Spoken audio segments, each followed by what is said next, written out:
Yeah. One of the most common questions I'm asked at the moment is, what can I do for my abs?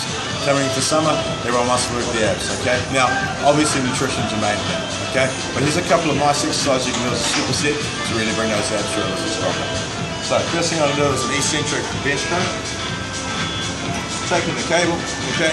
Sitting myself down, and then hooking my feet in, alright?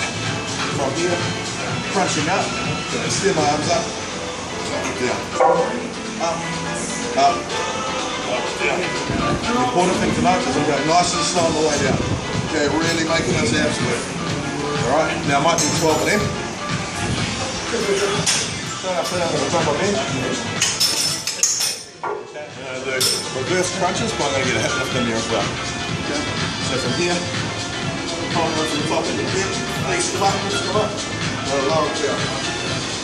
Up, up, low. Again, really overload that eccentric part of that movement. Now what I can do is I can do 12 of each of these, okay? 3 sets with a minute in between. You'll be cursing me very shortly because of the pain you feel in your abs. Cheers.